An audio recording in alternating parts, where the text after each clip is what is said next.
عليكم ورحمة الله وبركاته. إن الحمد لله نحمده ونستعينه ونستغفره ونعوذ بالله من شرور أنفسنا ومن سيئات أعمالنا. من يهده الله فلا مضل له ومن يضلل فلا هادي له. ونشهد أن لا إله إلا هو وحده لا شريك له. نشهد أن محمدا عبده ورسوله. أما بعد فإن خير الحديث كتاب الله وخير الهدي هدي محمد صلى الله عليه وسلم وشر الأمور محدثاتها وكل محدثة بدعة وكل بدعة ضلالة وكل ضلالة في النار. أعوذ بالله السميع العليم من الشيطان الرجيم. بسم الله الرحمن الرحيم. الذين كفروا بعضهم أولياء بعض إلا تفعلوه تكن فتنة في الأرض وفساد كبير. الذين آمنوا وهاجروا وجاهدوا في سبيل الله الذين آووا ونصروا أولئك هم المؤمنون حقا لهم مغفرة ورزق كريم. اللهم صل على محمد وعلى آل محمد كما صليت على إبراهيم وعلى آل إبراهيم إنك حميد مجيد. اللهم بارك على محمد وعلى آل محمد كما باركت على إبراهيم وعلى آل إبراهيم إنك حميد مجيد. انتہائی قابل قدر میرے بھائیوں، بزرگوں اور دوستوں، اس خوبصورت اور پروکار پروگرام کے منتظمین کا میں بہت ہی مشکور ہوں کہ جنہوں نے مجھے آپ بھائیوں کے ساتھ ہم کلام ہونے کا موقع فراہم کیا ہے.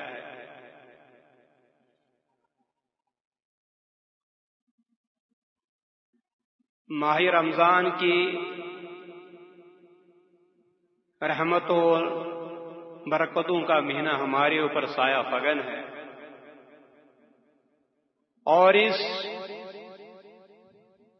مہینے کے انمول ساتھ جو انتہائی سعادت مند ہے،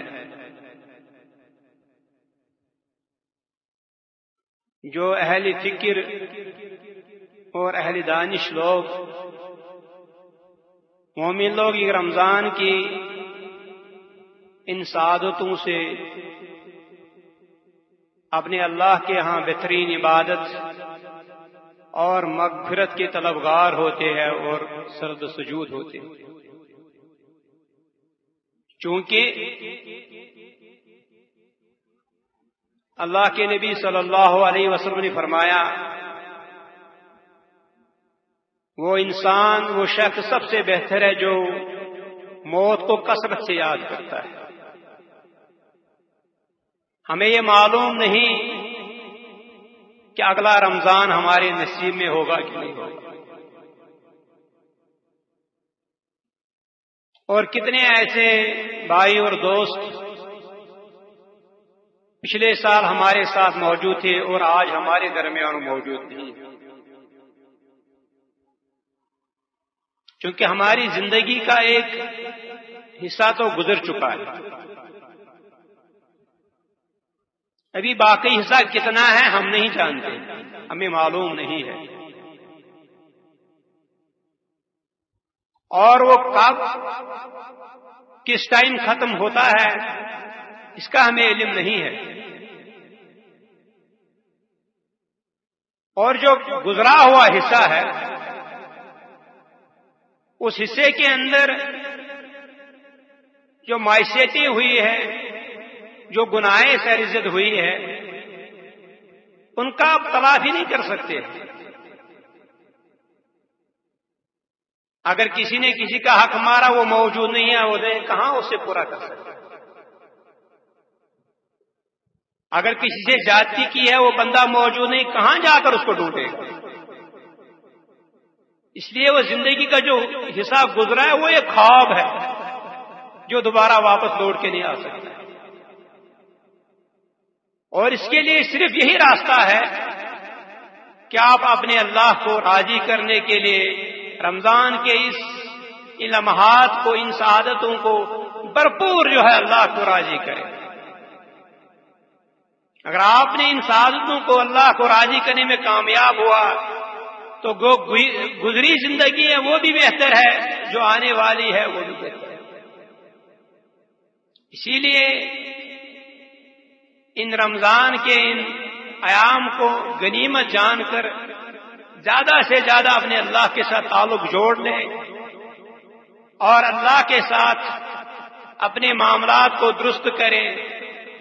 بہتر یہ ہے کہ اللہ تبارک تعالی سے اپنے تعلق، اپنی وابستگی، اپنی قربتیں نزدیک کریں تاکہ اللہ تبارک پرانے گناہوں کی مغفرت کرے اور آنے والے گناہوں سے بھی بچائے۔ اور بہت بڑی فضیلت اس مہینے کی ہے کہ اللہ تبارک تعالیٰ نے ہمیں قرآن نازل کیا ہے اس مہینے کے اندر، اور قرآن جنہوں نے اس کے فلسفے کو جانا ہے، اس کے اوپر غور و فکر کیا ہے، اللہ نے انہیں عروج دیا ہے، اللہ نے انہیں فرش سے اٹھا کر عرش کی بلندیوں تک پہنچایا ہے، اور اس کے اندر حق اور باطل کی تمیز ہے، اس کے اندر سچائی ہے، اس کے اندر برائی سے بچنے کے اقدامات ہیں۔ جب بندہ اس کے اوپر غور و فکر کرتا ہے تو یہ ساری چیزیں جو ہے اللہ تبارک تعالیٰ اسے دکھاتا ہے اور برائیوں سے محفوظ ہے۔ اور اگر اسے روایتی انداز میں قبروں کے لیے ہی استعمال کیا ہے، قسموں کے لیے استعمال کیا ہے، شادی بیاہ کے موقع پہ استعمال کیا، تو اسی حد تک جب یہ رہا ہے تو ان تمام چیزوں سے ہم محروم ہو گئے اور اللہ نے ذلت اور مسکرت مستلق کر دی۔ قرآن کے اس نور سے پھر مومن بجائے اس کے غور و فکر کے اللہ تبارک اس نور سے وہ منور ہو جائے، غور و فکر نہ کرنے سے اس سے محروم ہو جائے۔ یہ کتاب محض صرف ایک الہامی کتاب ہی نہیں ہے، صرف ایک مذہبی کتاب نہیں ہے، بلکہ اس کے اندر مسلمانوں کے لیے دوائی ہے، بیماریوں کا علاج ہے، اور ان تمام پریشانیوں سے نکالنے کا حل ہے۔ اور جب ہم اس پہ غور و فکر کریں گے تو اللہ تبارک تعالیٰ تمام مشکلات ہمارے لیے آسان کر دے گا۔ تو اسی لیے میرے بھائیوں اور دوستوں، ان لمحات میں کثرت سے قرآن پڑھا جائے، اسے غور و فکر کیا جائے اور اپنی زندگی میں عملایا جائے۔ اور اللہ سے دعا، اللہ ہم تو آپ کے ہی دربار کے مانگنے والے ہیں، کسی اور دربار کو ہم جانتے نہیں ہیں، کسی اور کے سامنے سرشو نہیں ہوتے ہیں۔ اللہ صرف آپ سے ہی تعلق ہے، آپ سے ہی مانگتے، اللہ آپ ہمیں دے دیں، گناہوں کی مغفرت کرے، اللہ ہمیں بہترین عبادت اور تقوی شاری کی توفیق عطا فرمائے اور ہمارے گناہوں کی مغفرت عطا فرمائے۔ وہ گناہ جو ہم سے سرزد ہوئے ہیں، وہ گناہ جو ہمیں معلوم ہے، وہ بھی گناہ جو ہمیں معلوم نہیں ہے، ان تمام کی اللہ ہم آپ سے مغفرت مانگتے ہیں۔ میرے بھائیوں، اللہ تبارک تعالیٰ کا فیصلہ جو ہے وہ قانونی قدرت ہے، وہ بدل نہیں سکتا ہے۔ قرآن کا فیصلہ ہے کہ ایک مسلمان اپنے معاملات کو دوستی اور دشمنی کا جو معیار ہے، دوستی اور دشمنی کا جو فیصلہ ہے، اپنی خواہشات کے مطابق، اپنی فہم و فراست کے مطابق اور اپنی حرص کے مطابق نہیں کر سکتا ہے۔ دوستی اور دشمنی کا معیار جو اللہ نے قائم کیا ہے، وہی دوستی تمہارے لیے فائدہ مند ہے، اور اسی دشمنی سے آپ دشمن سے بچ سکتے ہیں جو قرآن نے آپ کو کہا ہے۔ اس لیے اللہ تبارک نے فرمایا والذین کفروا بعضهم اولیاء بعض۔ اے مسلمانوں، یاد رکھو یہ کافر ایک دوسرے کے دوست ہیں، ایک دوسرے کے وارث ہیں، ایک دوسرے کے پشتبان ہیں، ایک دوسرے کے ساتھ مل کر مسلمانوں کے خلاف صف آ رہا ہے.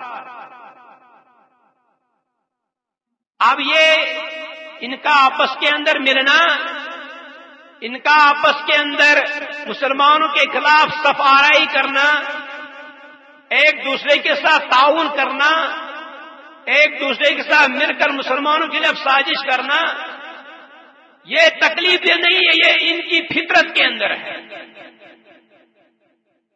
لیکن آگے اللہ تبارک نے فرمایا الا تفعلوہ، اے مسلمانوں اگر آپ ایسا نہیں کرتے ہیں، کیا نہیں کرتے؟ اگر آپ ایک بھائی دوسرے بھائی کے ساتھ نہیں ملتے ہیں، ایک مسلمان دوسرے مسلمان کے ساتھ نہیں ملتے ہیں، مسلمانوں کے ساتھ آپس میں تعاون نہیں کرتے ہیں، تعلق نہیں بڑھاتے ہیں، دوستی نہیں کرتے ہیں، ہندوؤں کے خلاف، کافروں کے خلاف، مشرکین کے خلاف آپس مل کر ان کے خلاف صف آرا نہیں ہوتے ہیں، تو کیا ہوگا؟ تکن فی الارض فساد کبیر، تو اس زمین کے اندر بہت بڑا فتنہ اور بہت بڑا فساد برپا. اب آپ غور و فکر کریں، دیکھیں قرآن نے مشرکین کے ساتھ، کافروں کے ساتھ دوستی کو مسترد کیا ہے، ان کے ساتھ تعلق کو مسترد کیا ہے، ان کے ساتھ تعلق مسلمان رکھ نہیں سکتا ہے. مسلمان اور کافر ایک دوسرے کے وارث نہیں بن سکتے ہیں، نہ ہی کافر مسلمان کا وارث بن سکتا ہے، بلکہ دو مذاہب کے درمیان یہ بالکل مختلف ہے، ان میں آپس کے اندر کوئی تعلق نہیں ہو سکتا ہے. اور جب اس فطری قانون کو جب انسان توڑ دیتا ہے، جب اس کے پرکھچے اڑا دیتا ہے، جب پھر ہی دنیا کے اندر فتنے اور فسادات چل دیتے. اب آپ غور فکر کر کے دیکھ لیجئے کہ آج کل مسلمان کتنے مسلمانوں کے دوست ہیں، کتنے ایک دوسرے کے ساتھ تعلق ہے، کتنے آپس میں مل کر دشمن کے خلاف، کافروں کے خلاف، مشرکین کے خلاف صف آ رہا ہے. حالانکہ اللہ کے نبی صلی اللہ علیہ وسلم نے واضح فرمایا ہے کہ میں اس مسلمان سے بری ذمہ ہوں جو مشرکین کے ہاں ٹھہرا ہے، یعنی مشرکین کے ساتھ جو مل گیا ہے، ان کے ساتھ ٹھہر گیا ہے. اللہ کے نبی صلی اللہ علیہ وسلم نے فرمایا میں سے بری ذمہ ہوں، اور وہ انہی میں سے ہے. ایک نو مسلم آیا اللہ کے نبی صلی اللہ علیہ وسلم کے پاس، تو عہد لیا ہے، کس چیز کا عہد لیا ہے؟ ایک تو تمام دینی معاملات کا، تمام اراکین دین کا، نماز قائم کرے، آپ زکوٰۃ ادا کرے، رمضان کے روزے رکھے، بیت اللہ کا حج کرے، اور جب اور جہاں شرک کی آگ بھڑکے گی اس کے اندر اپنے آپ کو ان کے مقابل الگ نہیں سمجھنا بلکہ ان کے ساتھ. دنیا کے اندر جب کفر اور باطل کا معرکہ ہو، جو مسلمان اس سے اپنے آپ کو الگ سمجھتا ہے، اللہ کے نبی سے فرمایا میں ایسے بری ذمہ ہوں. اب دنیا کے اندر آپ دیکھ لیجئے، آپ ویسٹ کے اندر دیکھیں، تمام کافر ایک دوسرے کے ساتھ، آپس میں کوئی ویزا نہیں ہے، آپس کے اندر ان کا تعلق ہے، تعاون ہے، کرنسی ان کی ایک ہے، لیکن مسلمان کے ساتھ جہاں جہاں غیر مسلم مسلمانوں کو مارتے ہیں، مسلمانوں کے علاقوں کے اوپر قبضہ کرتے ہیں، مسلمانوں کی عزتوں کو تاراج کرتے ہیں، اور دوسرے مسلمان تماشا دیکھ رہے ہیں، بلکہ بعض مسلمان حکمران دشمنوں کی حمایت کرتے ان کے صف میں. ابھی آپ دیکھیں برما کے اندر مسلمانوں کا قتل عام ہو رہا، کوئی مسلمان ان کے خلاف آواز نہیں اٹھا، جیسے وہ امت کا حصہ ہی نہیں ہے، جیسے امت کے ساتھ ان کا کوئی تعلق ہی نہیں ہے. 90,000 سے زیادہ مسلمانوں کو وہاں شہید کیا گیا، زندہ گھروں کے اندر ان کو جلایا گیا ہے، نہ عزت محفوظ، نہ گھر ان کے محفوظ، ہجرت کر رہے ہیں، کچھ سمندر میں ہی بیچارے ڈوب رہے، کوئی لینے والا نہیں ہے، بنگلہ جاتے اسے انہوں واپس کر دیتے، دنیا کے اندر کوئی والی وارث نہیں۔ اور اس کے مقابلے میں دیکھیے ہمارا میڈیا، دیکھیے بات کرنے کی ضرورت نہیں ہے، بات کرنے کا بھی سلیقہ نہیں ہے، ان مسلمانوں کی آواز کو بھی اس میڈیا پہ نہیں اٹھاتے۔ اس کے مقابلے میں ہندوستان کا کوئی لعنتی، کوئی ایکٹرس وہاں مرتا ہے اور اس کا جو نا اس کی یادیں، اس کے گیت سارے اپنے میڈیا پہ سناتے ہیں، لوگوں کو دکھاتے ہیں، لیکن مسلمانوں کے مظلوم، ان کے اوپر مظالم، ان کا ظلم جو ہے وہ میڈیا پہ نہیں لاتے، ان کے خلاف آواز نہیں اٹھاتے ہیں۔ یہ مسلمان ہیں، یہ مسلمانوں کی غیرت ہے۔ اور واضح طور پر اللہ نے کہا اگر آپ ایسا نہیں کرتے ہیں اس دنیا کے اندر بہت بڑا فتنہ اور بہت بڑا فساد برپا ہوگا۔ اس فتنے اور فساد سے کون بچ سکتا ہے؟ اور یہی وجہ ہے آپ اوائسی مسلمانوں کی ہے، بالکل کوئی ان کا جو نا کوئی وزن نہیں ہے، کوئی ان کی اہمیت نہیں ہے، قراردادیں پاس کرتے رہے، کافروں کے کان پہ جوئی بھی نہیں ریکھتی کہ ان کی آواز اٹھانے میں، کیونکہ باہر سے تو وہ آواز اٹھاتے اندر سے انہی کے ساتھ ہوتے ہیں، ان کے ساتھ تعلق ہے، ان کے ساتھ تجارت ہے، اور وہ اپنے معاملات میں، اپنی دنیائی خواہشات میں تمام معاملہ استوار کرتے۔ دوسرے شہر کا مسلمان مرتا ہے مرنے دے، ان کے ساتھ جو کچھ ہوتا ہوتے ہونے دے، لیکن وہ اپنے گھر کے اندر محفوظ ہے۔ لیکن تاریخ نہیں دکھایا وہ محفوظ نہیں ہے، اپنے آپ کو دھوکہ دے رہا ہے، اپنے نفس سے دھوکہ کر رہا ہے، اپنی عوام سے دھوکہ کر رہا ہے، اور ایک وقت نہ وہ رہتا ہے، نہ اس کی سلطنت رہتی ہے، نہ اس کی جان رہتی ہے، اور یہ کافر ان کو بھی جو ہے عبرت کا انجام جو نہ تک پہنچا دیتے۔ اب آپ دیکھیے جہاں جہاں مسلمانوں کے اوپر ظلم ہو رہا ہے، جہاں جہاں امریکہ مسلمانوں کو مار رہا ہے، ان کی عزتوں کو پامال کر رہا ہے، تو مسلمان ان کے ساتھ ہیں اور فخر سے کہتے ہیں کہ ہم تو فرنٹ لائن پارٹنر ہیں، ہم تو کولیشن کے ساتھ ہیں۔ کس کے خلاف؟ مسلمانوں کو مارنے کے لیے۔ ہمارے ہاں ہمارے حکمران جس وقت افغانستان میں ان مظلوموں کے اوپر بمباری ہو رہی ہے تو ہمارے کو فخر سے کہتے ہم تو کولیشن کے ساتھ ہیں، وہاں لاجسٹک سپورٹ ہے، وہاں انہوں نے اڑے دیے ہیں اور مار رہا ہے کہ تو مسلمانوں کو مار رہا ہے۔ بھائی آپ مسلمانوں کو مار کر اپنے گھر کو محفوظ سمجھتے ہیں، اپنے آپ کو محفوظ سمجھتے ہیں؟ یہ خوابست و خیالست و محالست ممکن نہیں ہے کہ آپ امن کے ساتھ رہ سکتے ہیں، آپ سکون کے ساتھ رہ سکتے ہیں۔ تو اس کے بعد کیا ہوا ہے؟ اس کے بعد جو ہندوستان اور پاکستان تین جنگوں میں اتنا نقصان نہیں ہوا جتنا نقصان اس کے بعد پاکستان میں ہوا۔ کشمیر پاکستان کی شہر ہے، وہاں وہ کشمیریوں کو مار رہا ہے، کشمیری پاکستان پاک کرتے اور ہندوستان مار رہا ہے، اور پاکستان ان کے ساتھ تجارت کرتا ہے۔ المیہ کی بات ہے، ان کے ساتھ دوستی کا ہاتھ بڑھاتا ہے، اور ہندوستان کو موسٹ فیوریٹ نیشن قرار دیا ہے، اور ان کے ساتھ آج $10 بلین کی تجارت کر رہے ہیں اور $30 بلین ان کے پاس جانا ہے۔ آپ نے یہاں کبھی یہ نہیں دیکھا ہے کہ پاکستان میں کیلے کا درجن کبھی 250 ہوا ہے، ہندوستان کی کیلے آپ کو کھلاتا ہے اور یہاں سے جو لوٹ کر لے جا رہا ہے، اور وہی پیسہ مسلمانوں کے خلاف مار رہا ہے، انہی کے اوپر استعمال کر رہا ہے۔ تو جب ایسا ہوگا تو سکون کیسے ملے گا، اطمینان کیسے ملے گا؟ اور آپ دیکھیے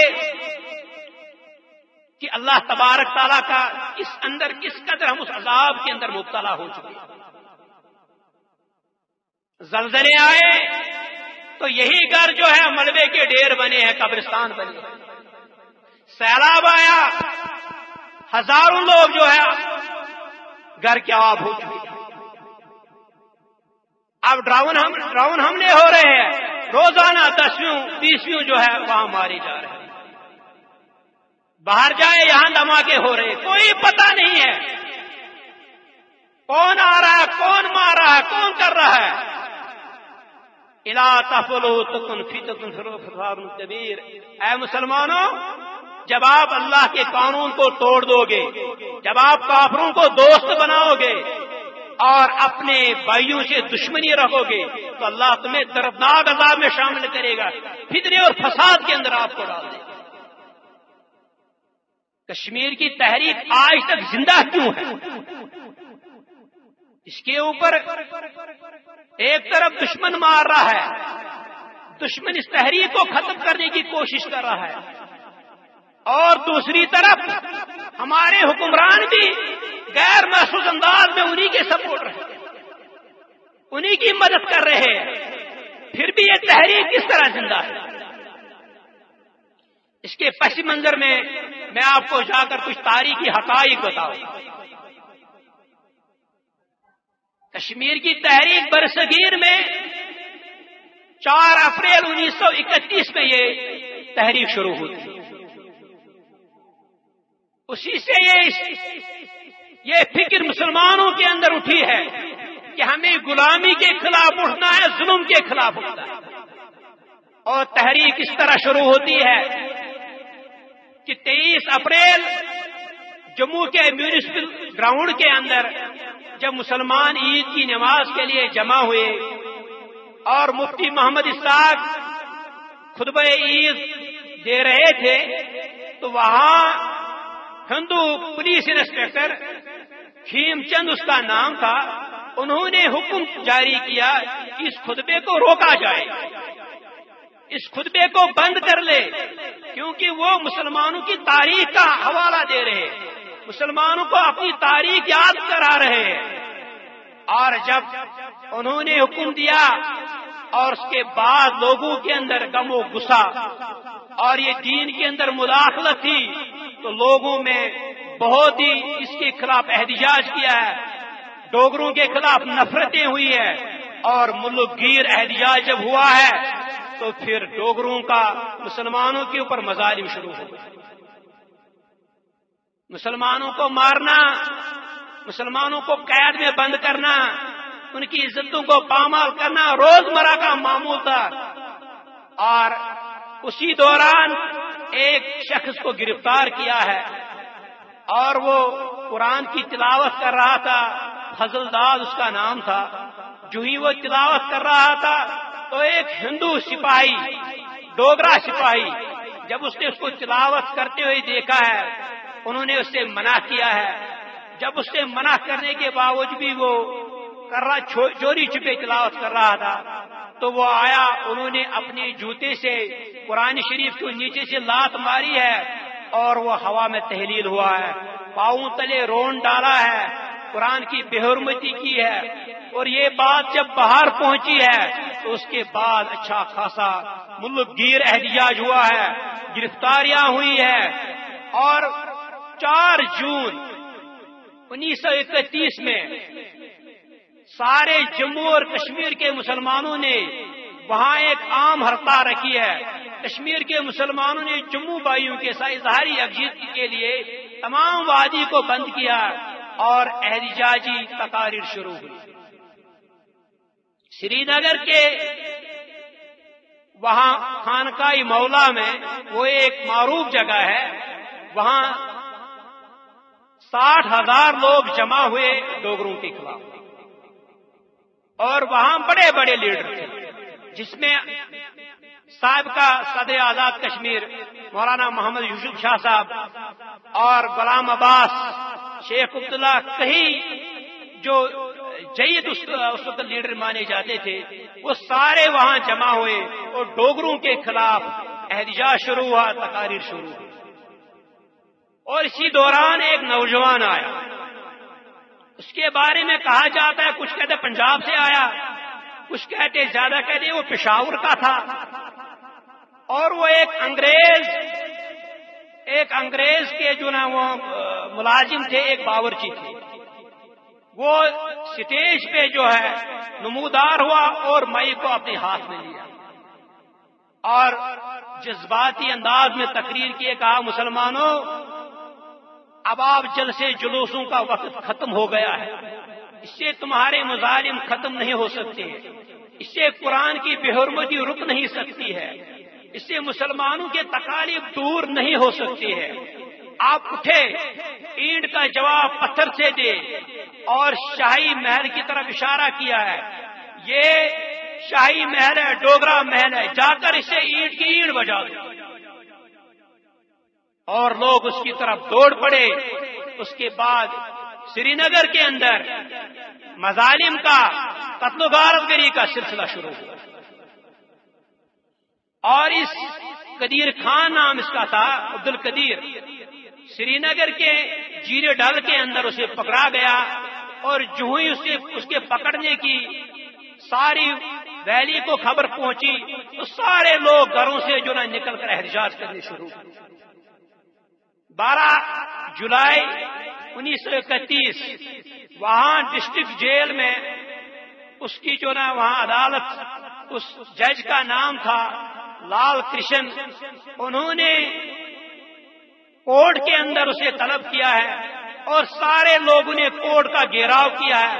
اس ڈر اور خوف سے انہوں نے اس کیس کی سنوائی جو ہے سینٹرل جیل سری نگر کے اندر ہی کی ہے، اور یہ 13 جولائی 1931 تھا کہ جب اس کی کیس کی سنوائی ہو رہی تھی، اور لوگوں نے گھیراؤ کیا ہے، جیل کا ہے، اور ہزاروں لوگ وہاں اس کے خلاف، ڈوروں کے خلاف نعرے لگا رہے تھے، قدیر خان کے حق میں نعرے لگا رہے تھے۔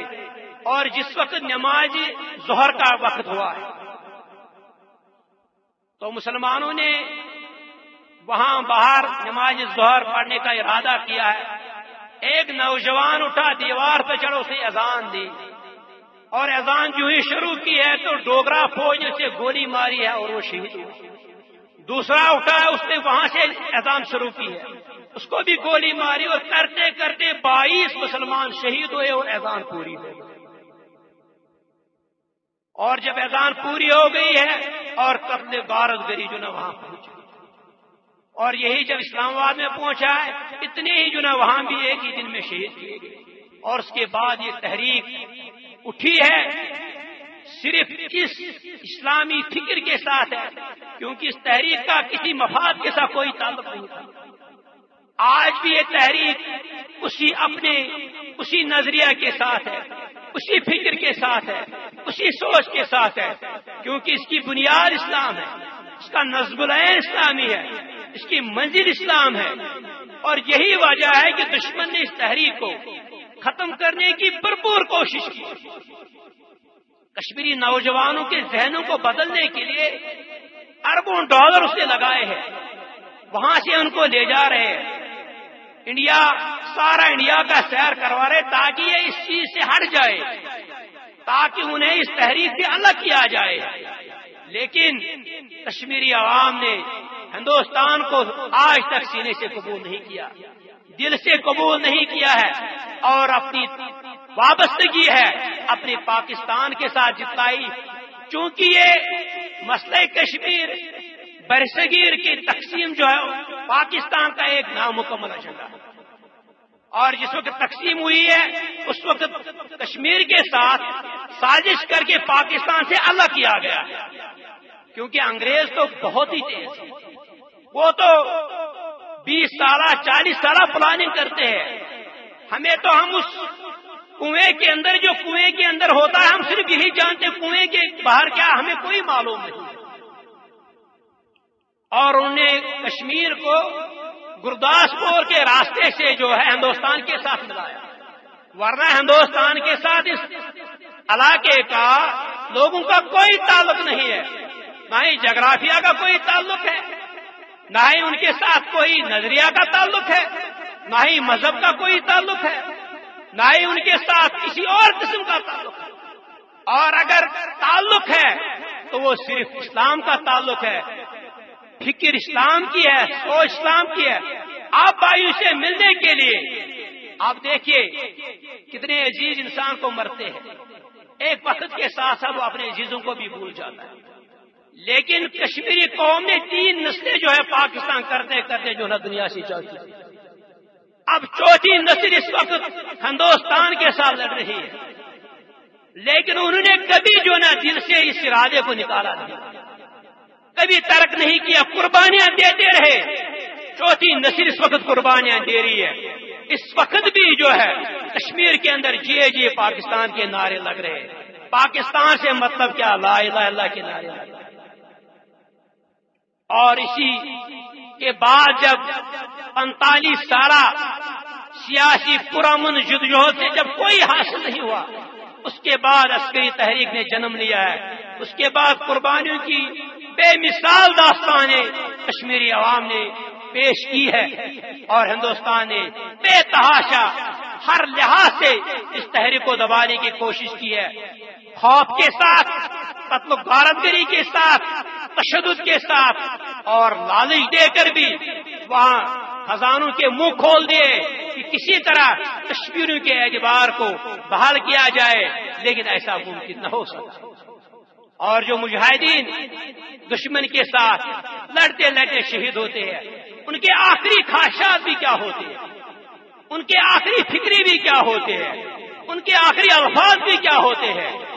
اور کئی ایسے مجاہدین ہیں جب وہ شہید ہوئے، گولیاں سینے میں لگی ہے، لڑکھڑاتے ہوئے گرے ہیں تو انگلی اس خون کے اندر ڈبو دی ہے، اور لکھا ہے، زمین کے اوپر لکھا ہے کہ پاکستان سے مطلب کیا؟ لا الہ الا اللہ، آزادی کا مطلب کیا؟ لا الہ الا اللہ۔ ورنہ اپنی جانیں کوئی نہیں دے سکتا، کسی مفاد کے لیے اپنی جان کوئی نہیں دے سکتا۔ یہ ایک فکر ہے، یہ ایک نظریہ، ایک سوچ ہے جو مجبور کرتے ہیں انسان کو، اور یا وہ محبت ہوتی ہے یا وہ فکر و نظریہ ہوتا ہے، انسان اپنی جان کے لیے حاضر ہوتا ہے اور اپنی جان کو پیش کرتا ہے۔ اب آپ دیکھیے، آپ کے اہل فکر، اہل دانشور کیا کہتے ہیں کشمیر کے حوالے سے، ان کی کیا سوچ ہے؟ عام بیچارے کو شاید پتا نہیں ہے کہ یہ کشمیر ہمارے لیے کتنا اہم ہے، کتنا ہمارے لیے ضروری ہے۔ اس کو شاید یہ جغرافیہ کا بھی پتا نہیں ہے، اس کو ان کے سرحدوں کا بھی پتا نہیں ہے، لیکن پاکستان کے اور دوسرے اہل نظر کیا کہتے ہیں، دانشور کیا کہتے ہیں؟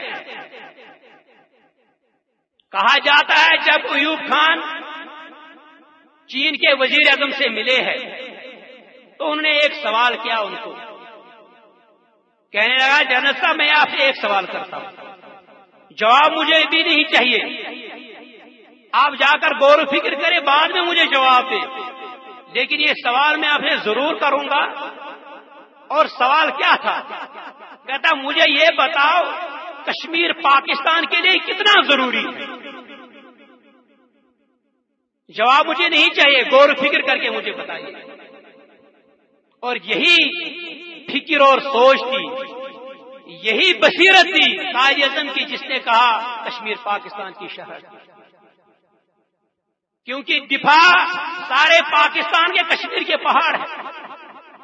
اگر آپ دیکھیں جو پاکستان کا سر ہے وہ کشمیر سے ڈانپا ہوا ہے، اور چاروں طرف انڈیا اس کا بیٹھا ہوا، جس وقت چاہے اسی لیے اس نے اس کو جو نا گھیراؤ کیا ہوا۔ اور اگر ان پہاڑیوں پہ ہندوستان دوبارہ قبضہ کرتا ہے تو اسلام آباد کی ایسی حیثیت ہے، آپ کسی کے سامنے کوئی پریڈ میں کوئی چیز پیش کرے اور اگر زور سے پتھر مارے وہ اسلام آباد کے اندر گر جائے گی۔ یہ سارے پہاڑ جو کشمیر کے پاکستان کے دفاع کے لیے سینہ سپر کھڑے ہیں، اور جو پاکستان کی زمین آپ کی زمین سیراب ہوتی ہے وہ اسی کشمیر کے پانی سے سیراب ہو رہی ہے، اور اس پائے خالی پانی، اس کے اندر کشمیریوں کا خون بہ رہا، وہ آپ کی کھیتوں میں جو نہ جا رہا، اور آپ کے پیٹ میں بھی ان لقمے کے اندر اس کی جو نا آمیزش موجود ہے۔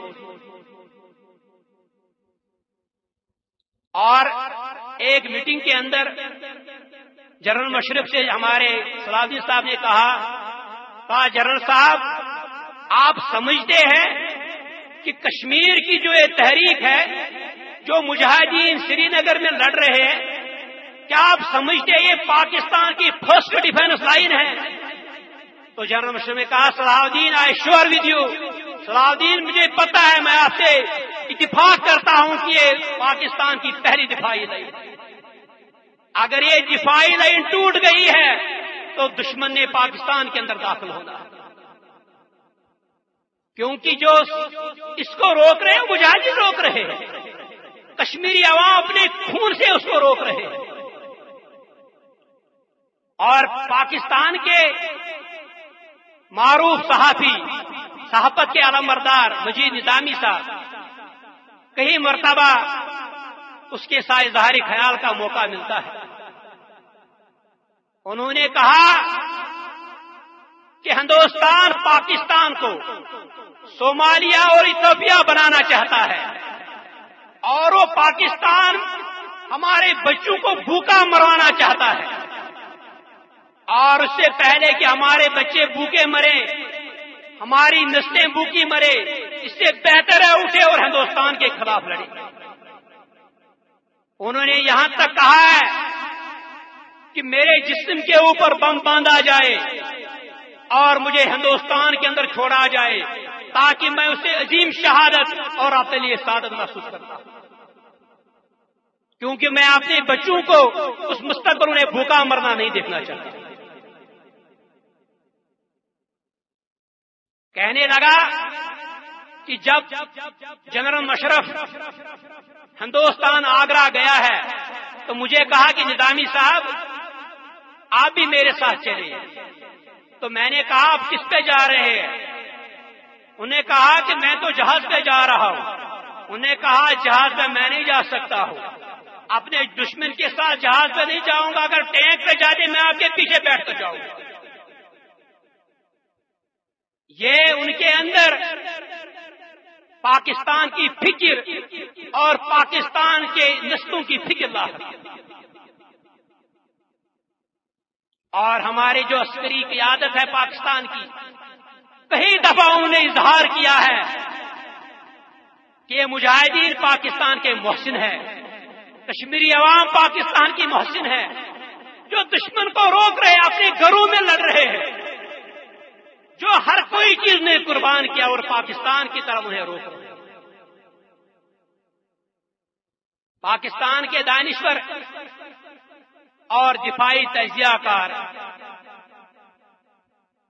جہاز افغانستان کے ہیرو جنرل حمید گل صاحب، کئی مرتبہ ان کے ساتھ بھی موقع ملتا ہے، انہوں نے مجھے بتایا کہ میں نے جنرل مشرف کو پیغام بھیجا ہے کہ آپ کشمیر کا مسئلہ میرے حوالے کر دیں اور میں اس کو سنبھالوں گا، مجھے پتا ہے آگے لڑنا کس طرح دشمن سے، مجھے جہاز افغانستان کا اچھا تجربہ ہے، اور میں صرف 10-15 دن ٹریننگ کر کے خود جاؤں گا، اور اگر مجھے شہادت ملی ہے تو اس سے بہتر مجھے اور کوئی سعادت نہیں۔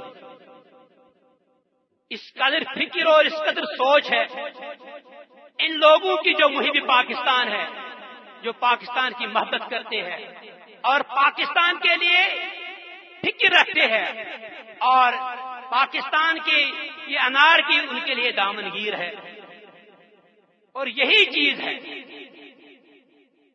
کہ کشمیر کی جو تحریک ہے یہ پاکستان کی تحریک ہے، یہ پاکستان کی جنگ ہے، اور دشمن اس تحریک کو ختم کرنے کے لیے ہر کوئی جناح حربہ استعمال کرتا ہے۔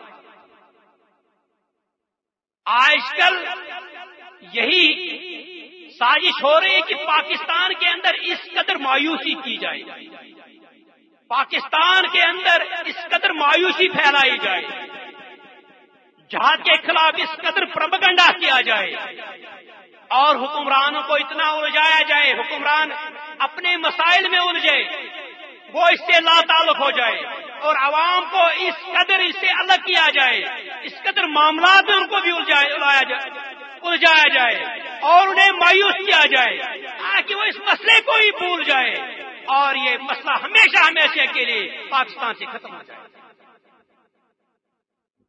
سازشیں ہو رہی ہیں، یہ تجارت کیا چیز ہے، یہ دوستیاں کیا چیز ہے، آپ کے گھروں کے اندر ہندوستان کی فلمیں پروان چڑھ رہی ہے، کیا چیز ہے، کلچر کو ہم نے دل سے قبول کیا، یہ کیا چیز ہے، تاکہ ہندوستان کی وہ دشمنی ختم ہو جائے، آہستہ آہستہ آپ کو آپ کی شہرت سے ہمیشہ کے لیے کاٹ دیا جائے۔ لیکن میرے بھائیوں، اس کشمیر کے ساتھ آپ کا رشتہ وابستہ ہے، یہ الگ چیز ہے۔ کوئی اپنے آپ کو لا تعلق کرے، کوئی اپنے دل کو مردہ کرے، کوئی اس کو اپنے ذہن سے نکال دے، الگ چیز ہے۔ لیکن یاد رکھیے، کہیں رشتے وابستہ ہے آپ کو کشمیر سے۔ سب سے بڑا رشتہ عقیدے کا رشتہ ہے، اسلام کا رشتہ ہے، اس سے بڑھ کر اور کوئی رشتہ نہیں ہے۔ لیکن آپ کو اس سے بھی، اس کے باوجود بھی، اس کے بعد بھی رشتے آپ سے اس سے وابستہ ہیں۔ اور پاکستان کے اندر 1947 سے 50 لاکھ کشمیری یہاں آ چکے ہیں، جموں سے آئے ہیں، کشمیر سے آیا جو پاکستان میں رہ رہے ہیں۔ ان تلخ یادوں کی، ان جدائیوں کی تلخیاں ایک مومن کیسے بھول سکتا ہے؟ اس وطن کو کیسے بھول سکتا ہے؟ اللہ کے نبی صلی اللہ علیہ وسلم کو جب وطن سے نکالا گیا، آنکھوں سے آنسو جاری ہے، بار بار پیچھے کی طرف دیکھ رہے ہیں اور رو رو کر آنسو بہا کہتے ہیں، اے وطن، میں نے تمہیں چھوڑا نہیں ہے، ان اہل وطن نے مجھے یہاں سے نکالا۔ وطن سے محبت ایمان کا حصہ ہے۔ جو وہاں چھوڑ کر یہاں آئے ہیں، کیا وہ اس کو بھول جائیں گے؟ کیا اس محبت کو ختم کر دیں گے؟ جو یہاں سے گئے ہیں، قبرستان جو مشترکہ ہے، جہاں سری نگر والے کی قبر موجود ہے، وہاں گجران والے کی بھی قبر موجود ہے۔ خون کے ساتھ خون مل گیا، آنسو کے ساتھ آنسو مل گئے، تو اس کو بھول جائیں گے، اس کو ذہنوں سے نکال دیں گے۔ یہ ایک ایسا رشتہ، ایسا تعلق ہے کہ جس سے نکالا نہیں جا سکتا ہے۔ ایک باضمیر مسلمان اس چیز کو ختم نہیں کر سکتا ہے۔ اور اللہ کے نبی نے یہی کہا ہے کہ اس مسلمان کے اوپر اللہ کے نبی تعجب کیا ہے کہ کیا وہ دو گروہوں کے درمیان بڑھتی ہوئی آگ نہیں دیکھتا ہے؟ کیا وہ مشرکین کے ساتھ ٹھہرا ہے؟ کیا وہ خاموش رہا ہے؟ تو اللہ کے لیے فرمایا، جب دو گروہوں کے درمیان جنگ و لڑائی ہو اور مسلمان الگ نہیں رہ سکتا ہے، مسلمان خاموش نہیں رہ سکتا، اس سے اپنے مسلمان بھائیوں کے ساتھ ضرور ساتھ دینا۔ یہی ایمان کا حصہ ہے، یہی باضمیری ہے، اور یہی تحریک پاکستان کی تحریک ہے۔ یہ جو آپ دفاع بارڈروں پہ دیکھ رہے ہیں، یہ جو سرحد کی پٹی ساری ہے، اس پہ جو لاشیں بکھری ہیں وہ کشمیری نوجوانوں کی لاشیں، جو بیگ اور کفن ہے، آپ سے کچھ نہیں مانگتے ہیں۔ کسی نے آپ کو کوئی محلات کا تقاضا تو نہیں کیا ہے، سڑکوں کا تقاضا تو نہیں کیا ہے، وہ سارے پڑے انہیں اپنا حق ادا کر چکے ہیں، وہ اپنے اللہ سے جا ملے ہیں۔ انہیں 2 گز کی قبر میسر نہیں ہے، جسم کے اوپر کفن میسر نہیں ہے، لیکن اپنا حق ادا کر لیا۔ کیا ایک عاقل یہ کہتا ہے یار نادان لوگ ہیں، بس مارے گئے، اپنی جانیں ضائع کر دی ہے؟ بہت ایسا پروپیگنڈا ہوتا ہے، کوئی کیا جانیں ضائع کری، کتنے سال ابھی اپنے مرنا ہے۔ بابا، جب اللہ مارنے کے اوپر آ جاتا ہے، یہ تو سعادت کی زندگی ہے، یہ تو سعادت کی موت ہے، یہ تو قوم کی زندگی کی جو حیات ہے۔ اور جو زلزلے مرتے ان کو کس کھاتے میں ڈالتے ہیں؟ آپ کے سیلاب میں جو ڈوبے ان کو کس سے کہیں گنا وہ زیادہ ہے۔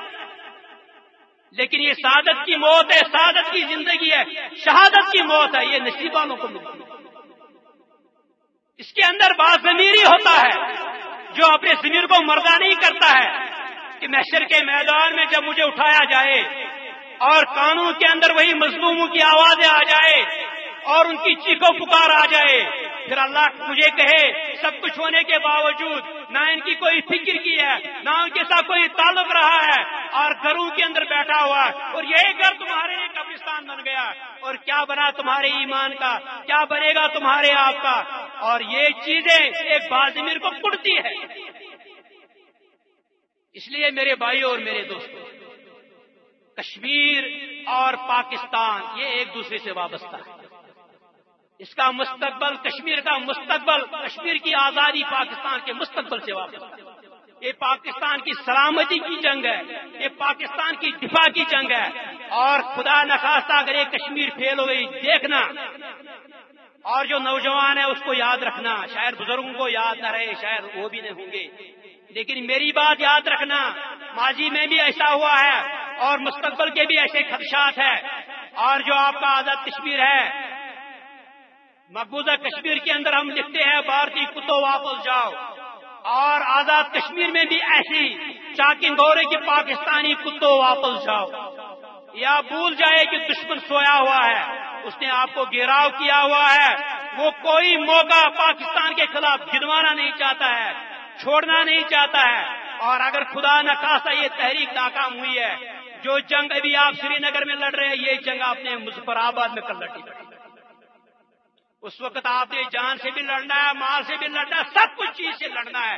لیکن نادان وہ ہے جو اس چیز کا انتظار کرے، وہ دانا وہ ہے جو دشمن کو وہاں ہی روکے. اور اگر ایسا ہوتا ہے تو پاکستان کے نسلوں کی خودکشی ہوگی، کیونکہ پاکستان پھر آگے سنبھلنا نہیں. ایسے جن مشکلات کا یہ شکار ہے، ہر طرف جو دشمن نے گھیراؤ کیا ہوا، یہ جنرل مشرف کی انہی ناپاک پالیسیوں کی وجہ سے ہے. جب ہماری تحریک پیک پر تھی، جب ہندوؤں کے لاشیں روزمرہ کثرت سے جا رہے تھے، تو انہیں پاکستان کہاں سے جو نا موقع آئے گا؟ وہ تو اپنے درد کے اندر ڈوبے ہوئے ہیں، وہ تو لاشوں کو اٹھا رہے ہیں. جب پاکستان نے اس تحریک کے پیٹ میں چھرا گھونپا ہے، یعنی پاکستان کے حکمرانوں نے اس تحریک سے یو ٹرن لیا ہے، مجاہدین کے جو نا ان سے ہاتھوں سے ہتھیار چھین لیا، سب کچھ انہیں بند کر دیا ہے. اور اس کے بعد دشمن نے سکون کا سانس لیا ہے. وہ پشاور میں بھی آ گیا ہے، وہ بلوچستان میں بھی آ گیا، آپ کے گجرانوالے میں بھی آ گیا، لاہور، ہر طرف جو دھماکے ہو رہے ہیں وہ اسی چیز کا نتیجہ ہے. یہ مکافات عمل ہے. اپنے محسنوں کے ساتھ برا سلوک نہ کیا کرو، یہ اللہ کو بھی ناراض ہے، اور یہ مکافات عمل ہے. تمہیں بھی اس جگہ کھڑا ہونا ہے جس جگہ جو نا آپ نے اپنے محسنوں کو نظر انداز کیا ہے. اس لیے میرے بھائیوں، وقت گزر چکا ہے. آپ اس تحریک کے ساتھ آپ کا ایمانی اور اخلاقی اور بہتر پاکستانی فرض ہے اس کے ساتھ چمٹ کے رہے، اس کے ساتھ وابستہ رہے، کسی نہ کسی سطح پر. اپنے نوجوانوں کو اس کو بھولنے نہ دے، اپنے نسلوں کو اس دشمن کے حوالے سے بار بار یاد کرے. اور انشاءاللہ اللہ تبارک تعالیٰ ایک دن ضرور آئے گا، اللہ ہمیں آزادی دے گا. افغانستان سے نکلنے والا دشمن ہے، بہت بڑا طاغوت بیٹھا ہوا، طاغوتوں کا سارا جمگٹا ادھر ہے. جس وقت انہیں نکلنا ہے اس کے بعد جو نا محاذ ان کا کشمیر ہے، محاذ ان کا جو ہندوستان ہے. اور انتظار کرے، اپنے آپ کو جذبات مضبوط رکھے، مایوسی کے شکار نہ ہو جائے. اور انشاءاللہ وہ وقت دور ہے جب کشمیر پاکستان کا حصہ بنے گا. وما علینا الا البلاغ. پاکستان زندہ باد، اسلام زندہ باد.